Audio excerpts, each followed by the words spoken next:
This is Pastoring in the Digital Parish, your resource and point of connection for building digital ministry strategy and bringing your congregation into the digital age. What kind of tech demands are there for digital ministry? How should you staff for it? Let's face it, digital ministry is easy for big churches. Well, okay, that's too simplistic. Digital ministry is easier for big churches because it's a matter of resourcing, right? A big church likely has access to the tech and people power that make doing something new, like building an online ministry, a bit more realizable. But here's what I hope we've learned through pastoring in the digital parish. The beauty of online faith community centers on their accessibility. Digital ministry makes church accessible for people for reasons ranging from time to physical limitations to the big factor of intimidation. An online ministry helps break down those barriers. And from a minister's standpoint, digital ministry also offers us accessibility to the people we hope to be in community with. It removes those barriers for us. But a big barrier still remains. That's the barrier of resource. Most of you listening to this podcast are not involved in large or mega church ministry. Most of us are part of smaller churches, or in the least, you're familiar with a scarcity of resource. But we're still passionate about seeing our faith communities grow, and we see digital ministry as the means for bringing church and new populations of people together. And by the way, my name is Ryan Dunn. I should get that out there. I'm a digital content creator for United Methodist Communications. I'm also the volunteer digital ministries director for a small but mighty congregation in Nashville, Tennessee. I've been having a number of conversations about how to get things done when there's no budget and no people to do things. One of the people I'd been conversing with was Shane Russo, who is in a really similar situation.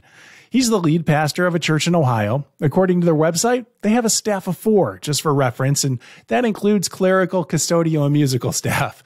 He also wants to see the church meet new people and sees digital ministry as a means for doing so. Sound familiar? So we sat down for a conversation where we could swap ideas and help each other out. We threw around a bunch of resources and ideas that you can stow away in your digital ministry toolkit too. A little more about Shane. He's the curator/creator of the Stained Glass Rebel blog, stainedglassrebel.com. He's a local pastor of the United Methodist Church, a dad, a husband, and a fellow digital ministry pioneer like us. So let's get talking.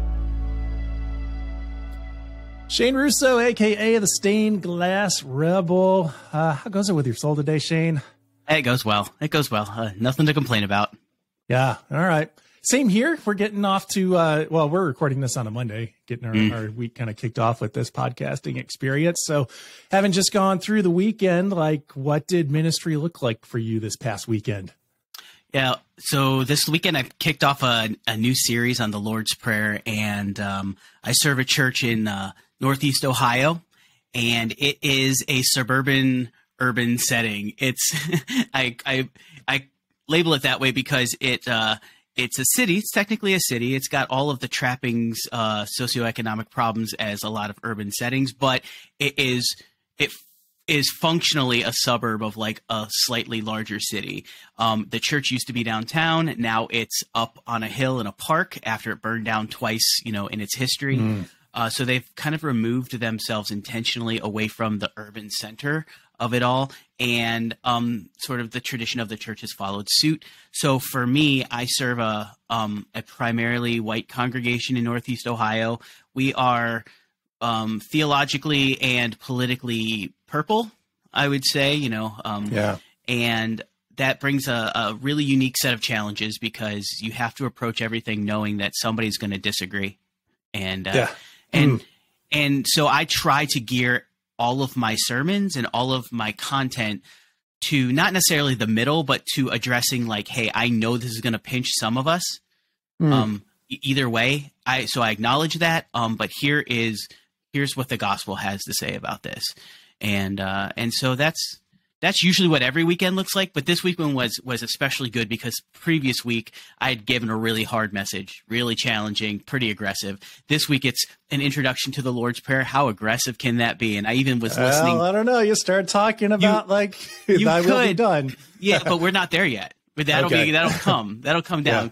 But ultimately what happens is, I even went back and listened to it and I was like, oh, wow, man, my tone was so much softer. It was more inviting, and it got a lot of positive feedback and all of that stuff. So, it's just my ministry context is like a lot of folks. It's complex.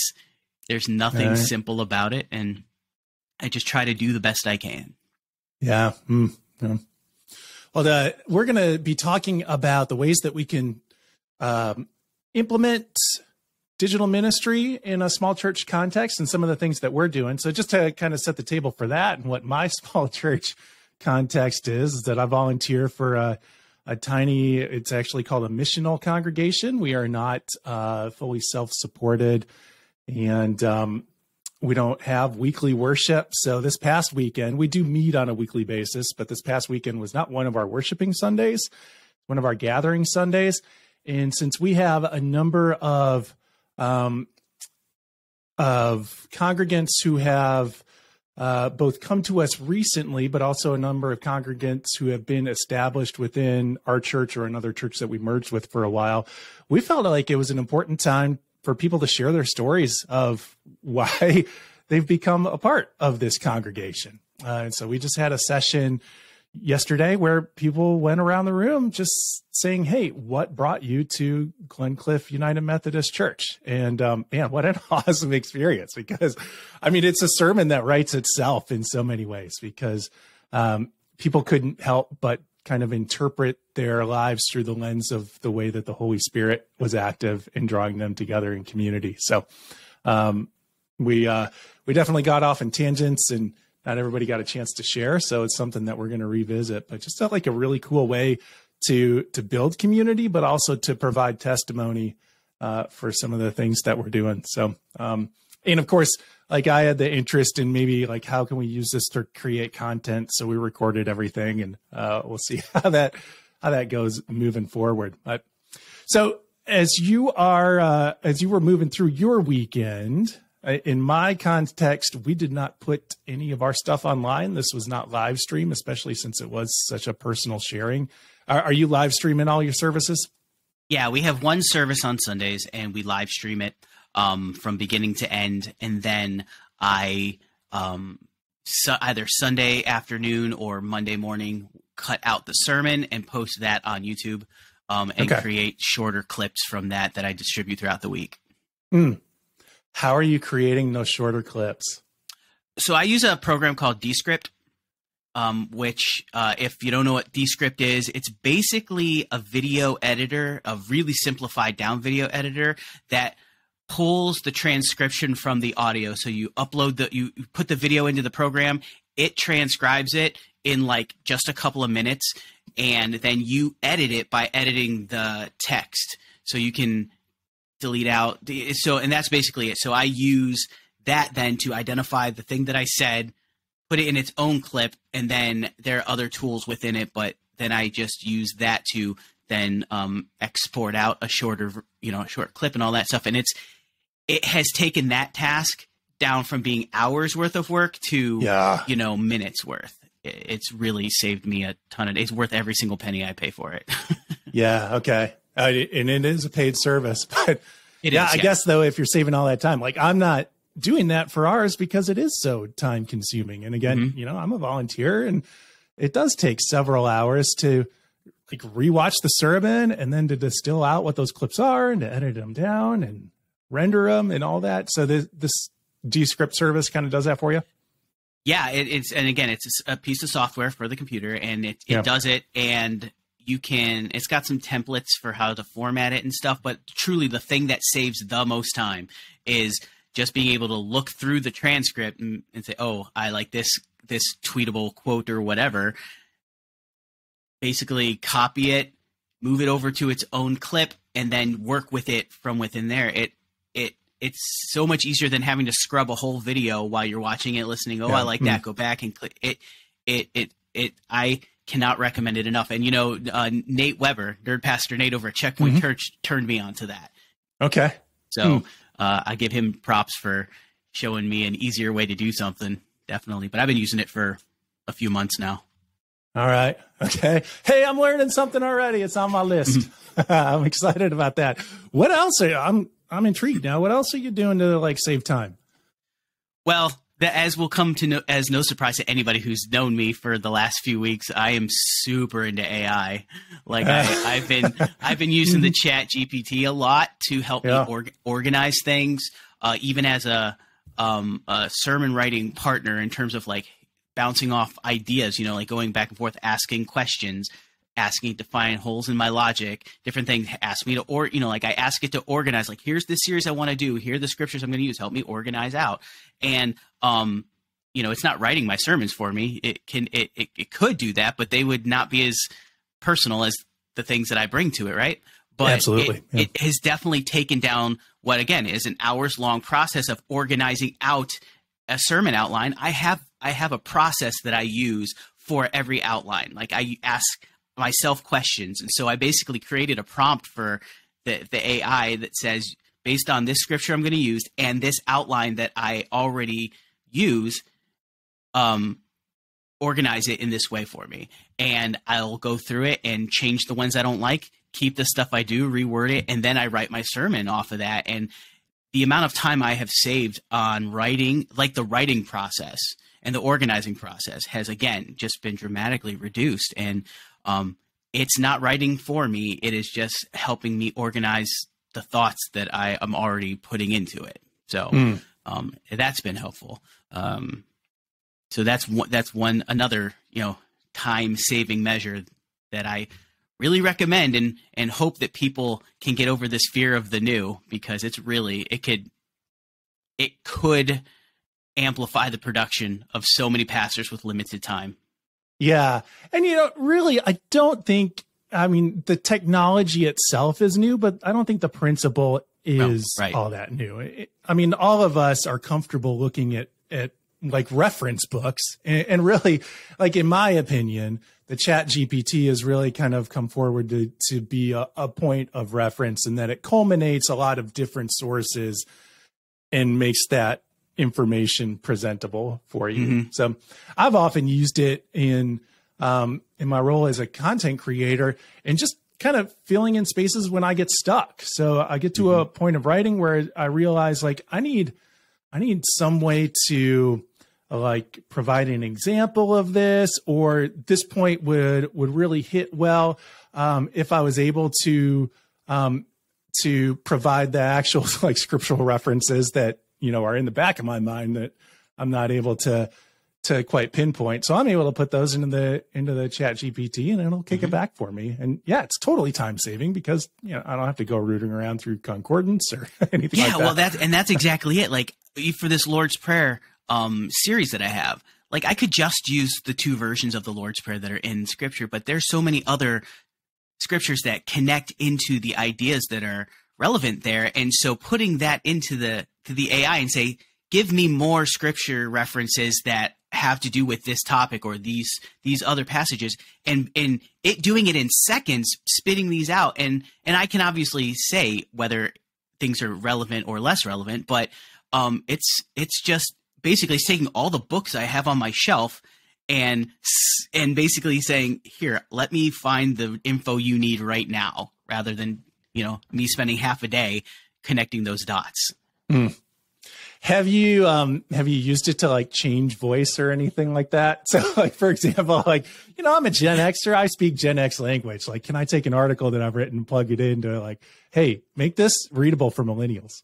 Yeah. So nothing that I've put out, nothing that I've published that I've done that, but I did I posted on Facebook, I don't know, a couple weeks ago now. I had it rewrite the birth narrative in, I had one of the versions of the birth narrative in Gen Z language, and I was dying, man. I was rolling. Yeah. It was hilarious. And I posted it, and there were people who were like, this is spot on. I'm like, dude, really? Because y'all really talk like this? Because it sounded goofy to me. But yeah, so I've messed around with it like that. And I think there is where you could run into some issue with publishing things that you rewrite in a certain tone or a certain style, because I could tell it to write me my own sermon like Andy Stanley would, for example, and it can do that. If I then publish that out and make people think I write like Andy Stanley, like, I don't think that's a wise idea. Yeah.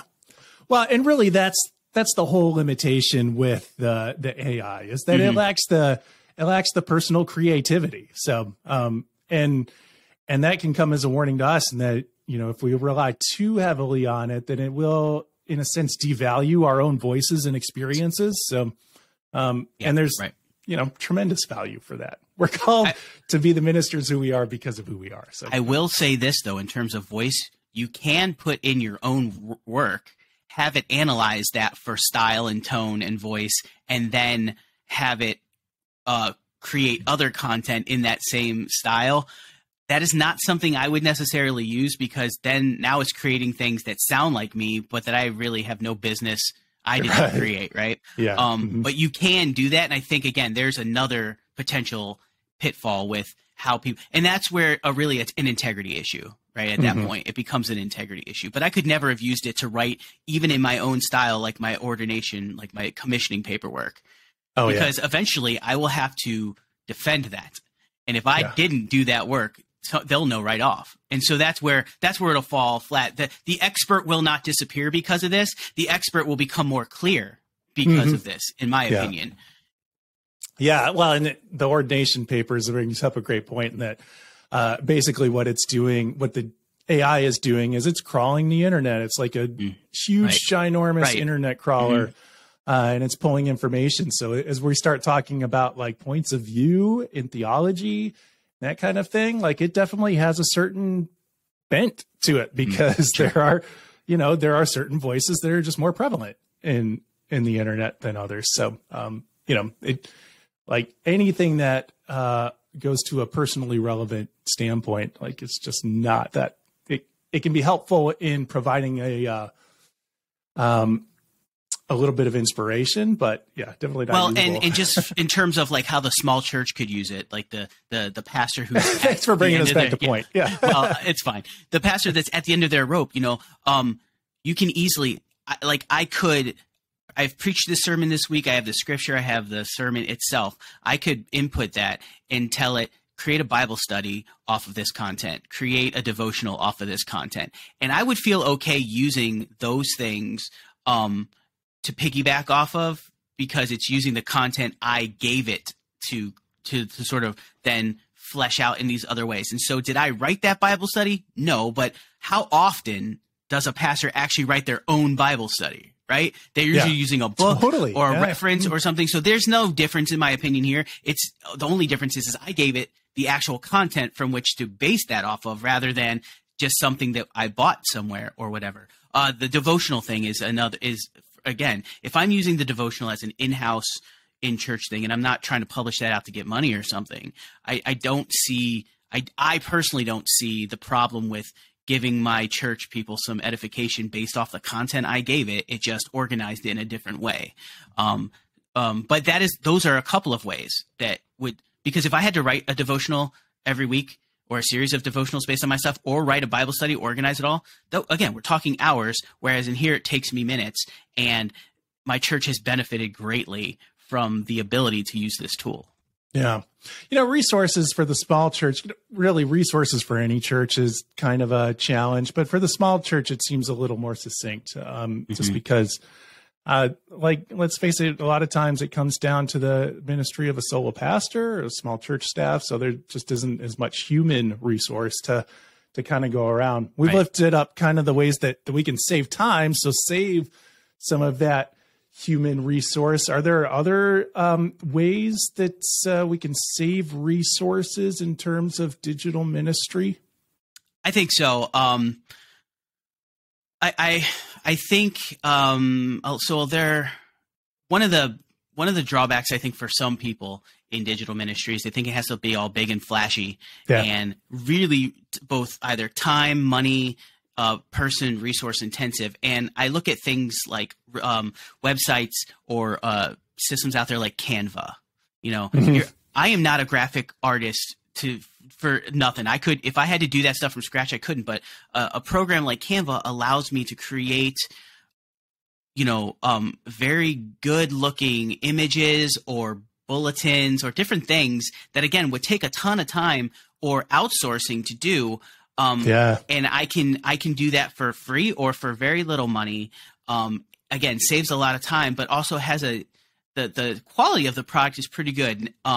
So that's one thing. Another thought is, you know, that you got to spend thousands and thousands of dollars on either, you know, camera equipment or audio equipment to make any of this good. And when I came to the church I'm at, they had gotten a proposal before I got there for an upgrade of their sound system of like 15 or 20 grand.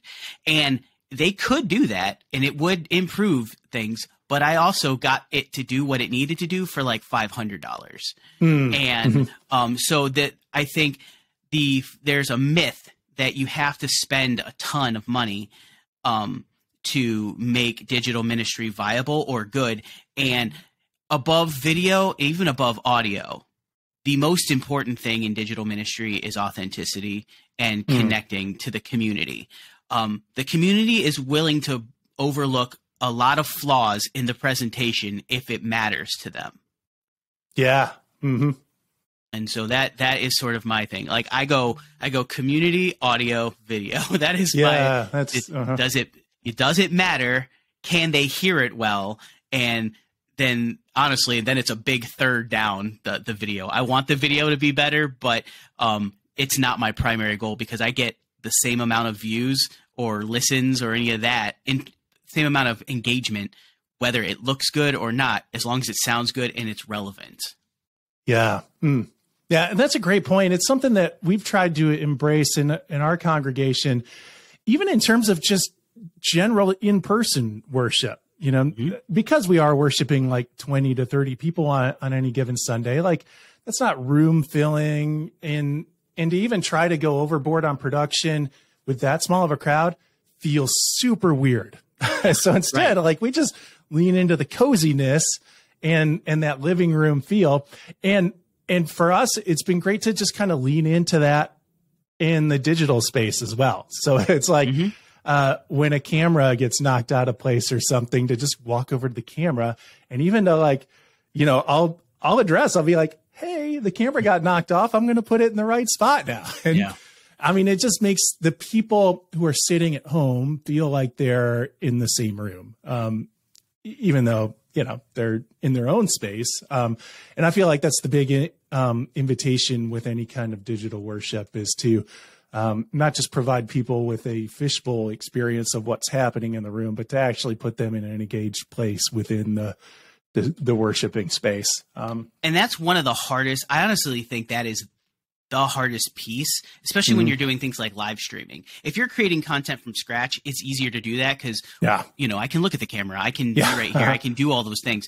But in the space that I'm in, it's a very big sanctuary, and our camera is literally all the way at the back of the sanctuary, and I forget it's there half the time because I can't see it. It's not. I'm used to doing digital ministry where my camera's, I could touch my camera. My microphone is right here, and so one of the hardest things is to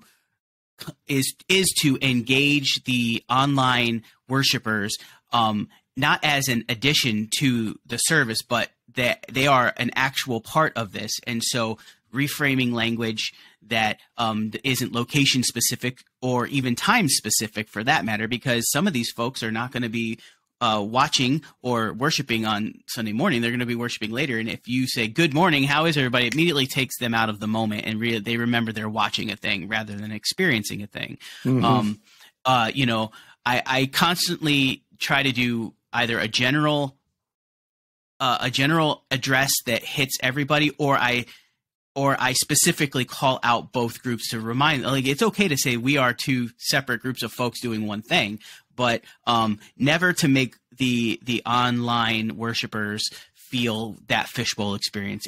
But it's super hard when you're in a giant space. It is very difficult to do that.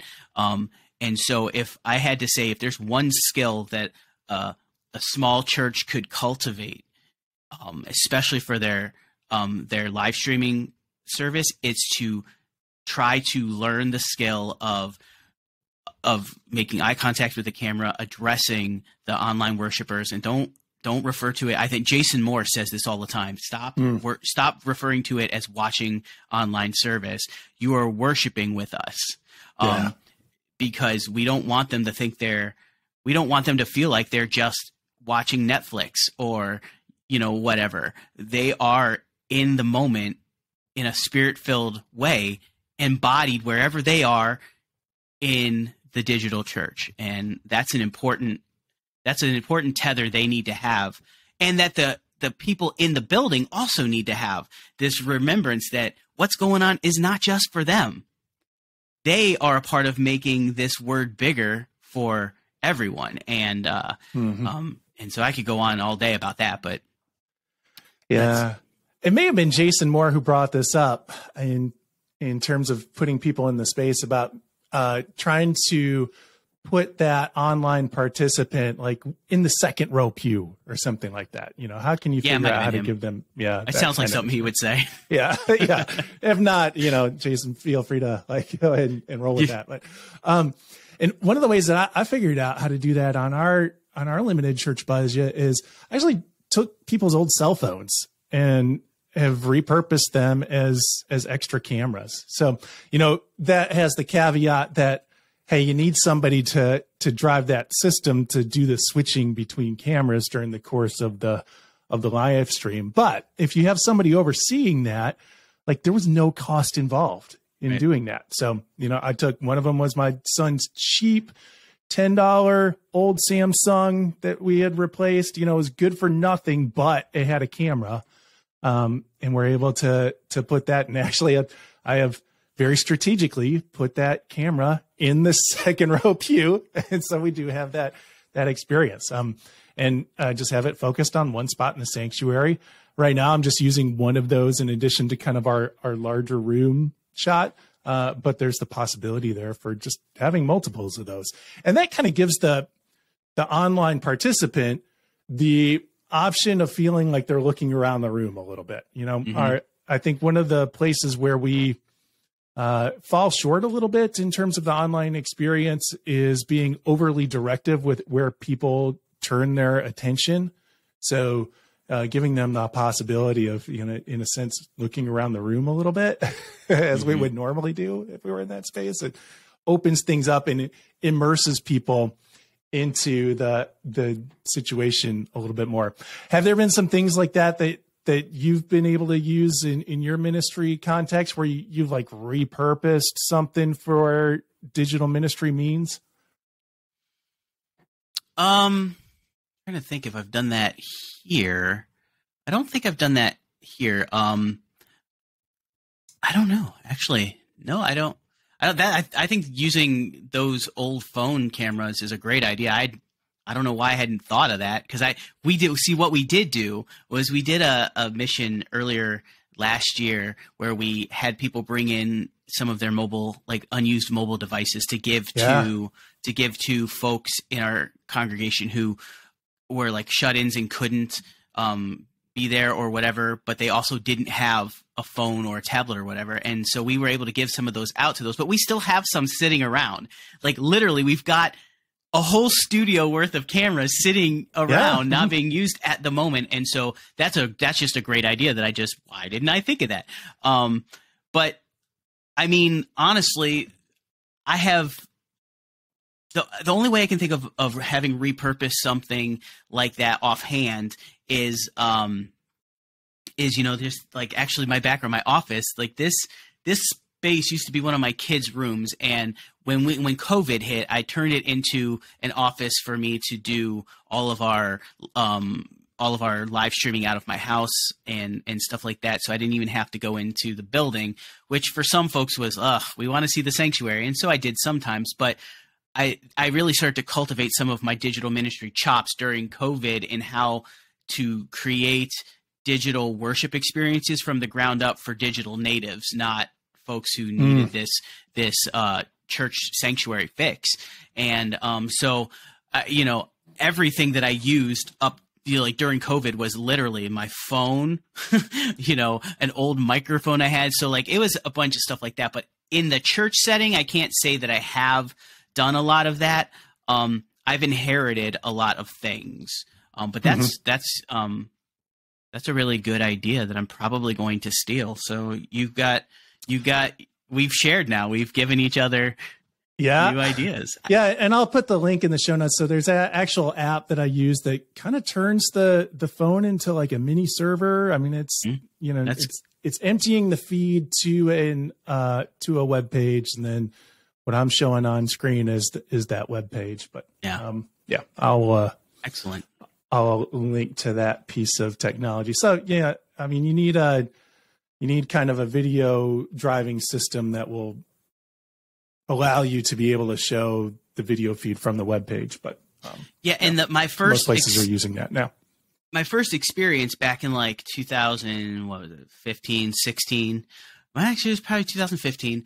When I first started learning about how to do anything in digital ministry, truly, because it was part of my job at the church that I was working at as a secular hire.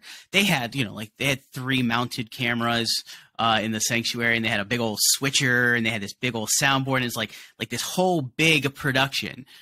It wasn't a giant church or anything, but they had spent a lot of money on all of this stuff. And then I immediately end up at a church that had almost like their internet didn't even reach the sanctuary, and their soundboard was like this mini board with like one wire and these speakers from like the 1700s. It was like, so there. Do they have horns, actual like they horns and yeah.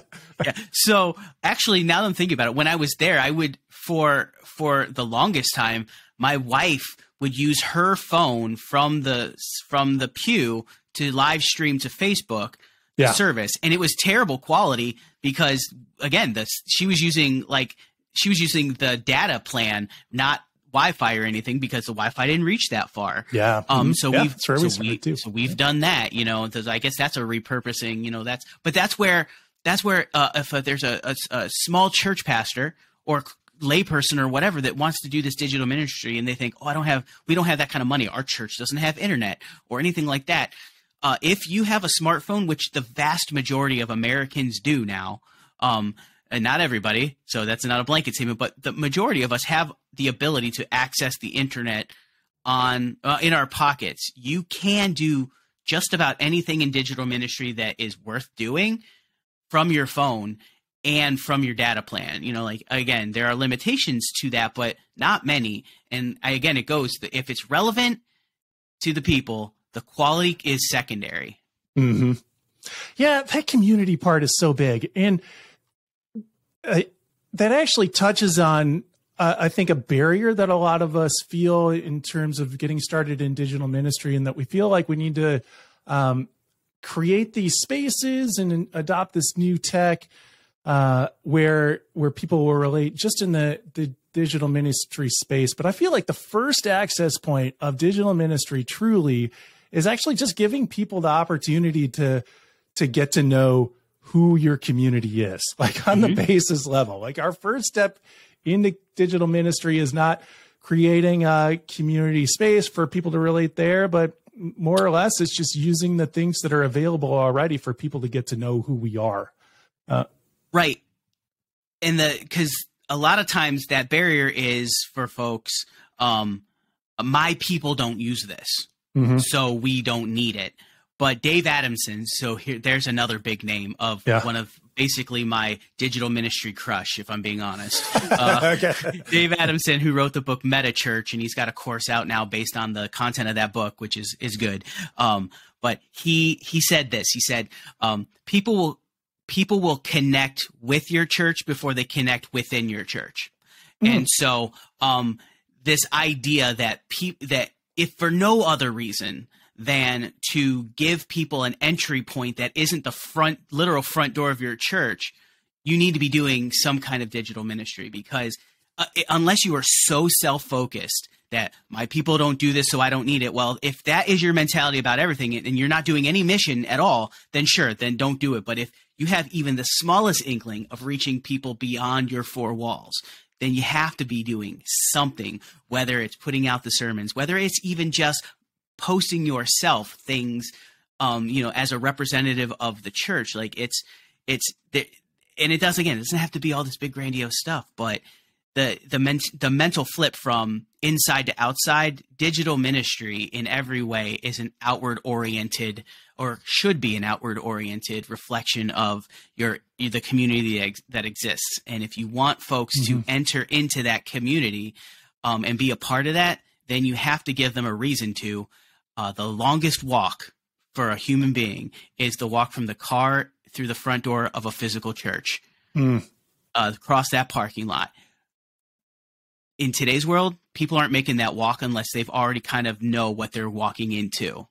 Yeah. Nobody's walking into a church having zero idea of what goes on inside those walls. No way. We don't live in that world anymore. No.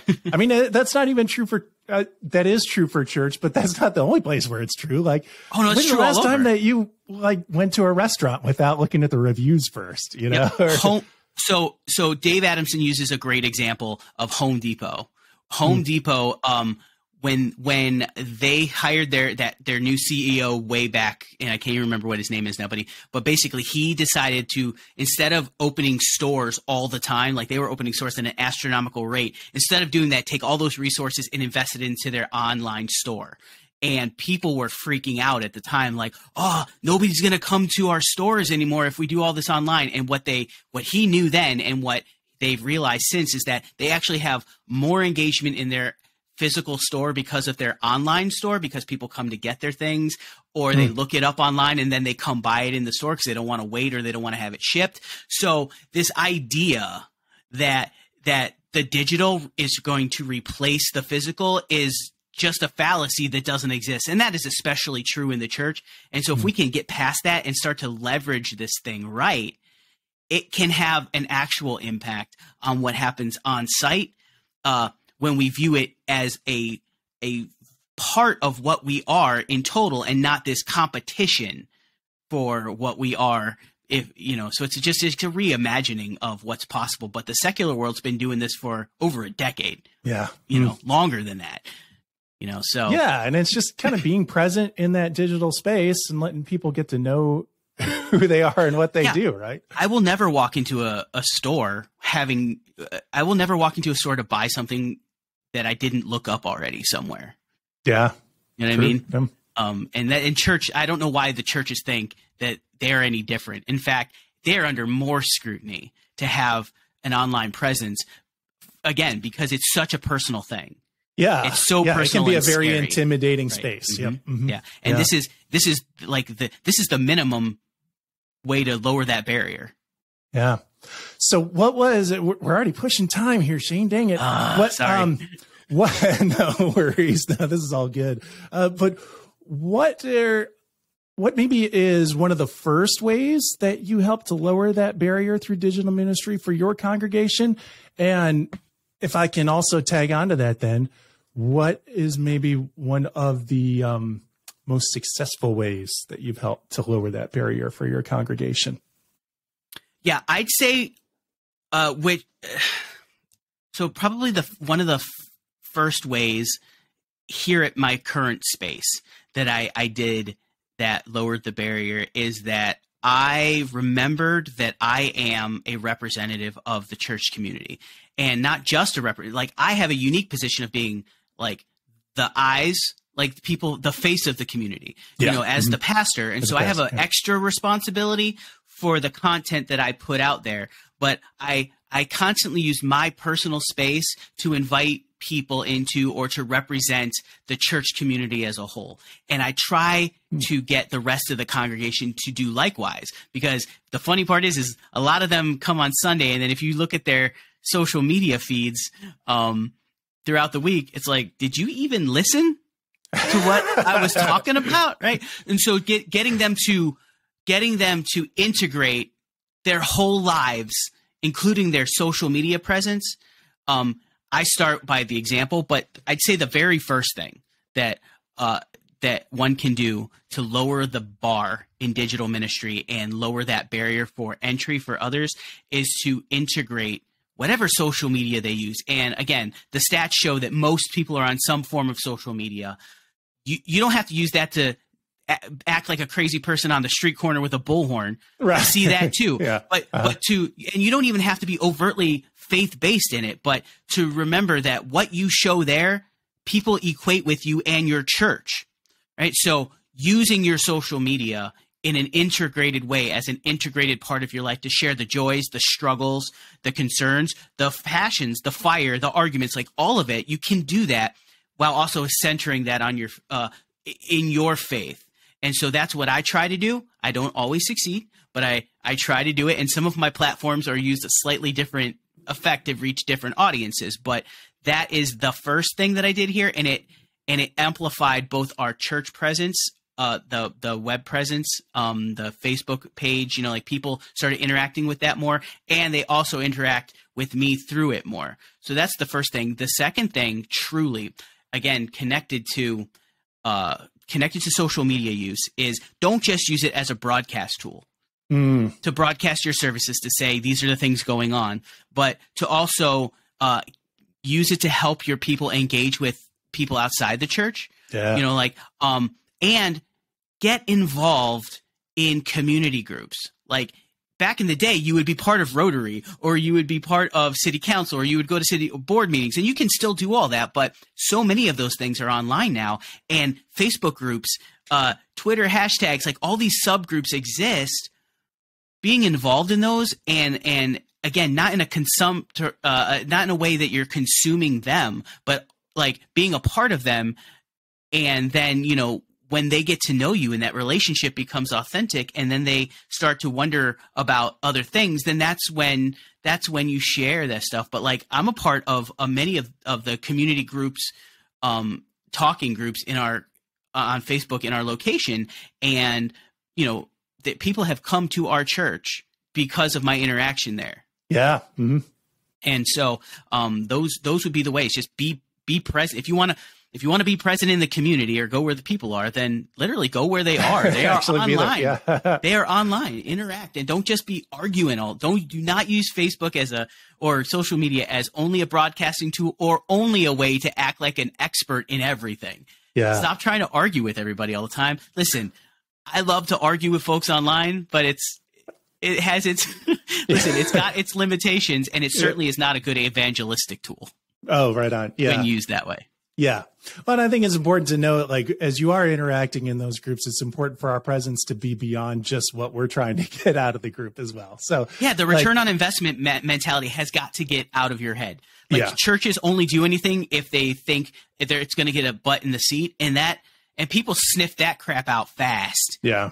They don't like that. If they know you're just trying to, again, use them as a resource rather than view them as a person, then they're not going to want to be involved. And so, and that's not just online, that's everywhere. And I think churches have historically done a very poor job at just being present with people and cultivating mutual relationships, rather than just saying, how can we go get more people in the church? I'm not interested in getting more people in church. I'm interested in taking the church mentality to folks. And, again, I want people to experience Jesus through us before they ever step foot in our church, because they never will otherwise. They're not going to just come. They got to have a compelling reason. And that is Christians not being jerks, but heaven forbid being more like Christ. Oh my goodness. What? And digital church is especially susceptible of non-Christian like behavior. So, but that's one of the important things that we've tried to implement as well. In marketing, they call it enlisting people to become brand ambassadors. Now, we're not doing that. We're just trying to be like incarnational representations of what it is that we believe. And so just being purposeful and inviting our people to do that. So one of the ways that we did that at Glencliff is we have community groups that we participate in online. It's Facebook community groups specifically. And it's just rather than posting about an invitation from the church account, let's enlist one of our actual people to do that. And actually, we're kind of running an A/B test right now to see okay, so one other person has posted an invitation to something, I'm going to post the same invitation from the church account. We'll see what garners more interaction. It's probably going to be that other person. It will, that will almost always be the case because, and that's not just churches. I think people are much more likely to respond to a personal invite or a personal connection than they are a corporate one. Yeah. Because we're so inundated with advertisements, right? We see thousands of them every day that we see something that looks corporate, we just skim right past it. Yeah. But if Shane says, "Hey, check this thing out," they're at least going to pause, Well, and the platform algorithm is built that way too. So it absolutely is. It is built to, well, especially Facebook's. Yeah, it is built to squash down the corporate, which is funny because they're pretty darn corporate. But right, yeah. But unless I want to pay for it. But well, absolutely, and that opens a whole other can of worms. Yeah. But I think that's just like a great first invitation in terms of overcoming that initial barrier for the small church moving into digital ministry, is just to be thoughtful about how you are making it easy for people to get to know who you are and how you yourself and your people are representing themselves in digital space. When you were talking about like whether people were listening to what you were saying on Sunday, have you ever seen that viral video? It's probably like a decade old now, but it's the Honest Pastor skit where he's standing up in the pulpit and he's like, "You guys are making me look bad in front of God." Oh, yes. I have seen that. Such a classic. Every now and then I go back to that one because it's like the sermon that wells up in anybody. You guys. Yeah. So I just want to say one more thing about and because I have such a heart for small churches that think they can't do digital ministry. Like, again, I'm trying to plan a digital church, and I know the limitations of all of this stuff, but it's such an added stress to those pastors and those clergy or those lay people who are trying to see the value, but they don't know how to do it or what they're doing. Yeah. I would just want to affirm to all of my siblings across the connection and beyond that every post you make is digital ministry. Yeah. Every effort you take to post that picture and let people into your life or into the life of your church, that's digital ministry. Anytime you do anything online, which we all do a lot of things, it is digital ministry. And so don't think it has to be this specifically structured thing to make it happen. You're doing it. You just have to know that you're doing it, and then you'll take that knowledge, and then you'll start to do a mental flip and realize, hey, this thing that I'm doing can reach some folks, and that is digital ministry, and it's authentic and it's good, and every single bit of it counts. But if you do want a more organized fashion to do any of that stuff, I highly recommend David Adamson's book, Meta Church. He outlined so much of it, and like if I ever get to meet that dude in person, by the way, I'm just putting that out there, Dave. If I ever get to meet him in person, that will be a bucket list for me. That would be awesome. But he's great. Yeah. His stuff is good. Okay. Well, hey, for people that are like, hey, it's my dream to meet the Shane Russo guy. And it should be, honestly. If we're being honest, they who wouldn't want that? Where's the access point for you, Shane? So I'm easily found on most social media platforms, on Facebook, Twitter, TikTok. TikTok's one of my favorite lately. Instagram. You can either look up my name, Shane Russo, or some version of Stained Glass Rebel. Sometimes it's Stained Glass with a Z, but I'm all around there. We can, even if you want to put those links in the show notes or whatever, we could do that. But just if it's a social media account, you'll probably find me in some way. Stained Glass Rebel, Stained Glass, Shane Russo. But I highly recommend either Facebook or TikTok, or you could look up the church that I'm serving, Niles First United Methodist Church, on Facebook, or nilesfirstumc.org. Yeah. Well, and I got your link tree up in front of me here, and that might be a great spot. But and it's something that I need to get on, because I feel like this is like a great introduction for pastors, just to like put a link tree together for yourself that, will link all this stuff, where if we want to make ourselves easy to know in digital space, like, we just need to let people know where to find us. So, well, and the link tree is great. And there are other versions of that, but the link tree really is cool because instead of having a bunch of links everywhere out there, like this is just one link that takes you to them all, and whichever platform you want to be, there you are. And so that actually just the link tree is the best way to do it. And you can post videos, like direct links to videos and all kinds of stuff. So yeah, that's another great tool, Linktree. Look it up, utilize it, because it will streamline all of that stuff that you're already doing. Yeah. And especially if you weren't a forward-thinking person, like I was not a forward-thinking person, and like gave yourself the same pseudonym on every platform. Yep. I did not do that. So, well, and neither did I initially. And I've been trying to go back and retroactively fix that, but it's still kind of a mess.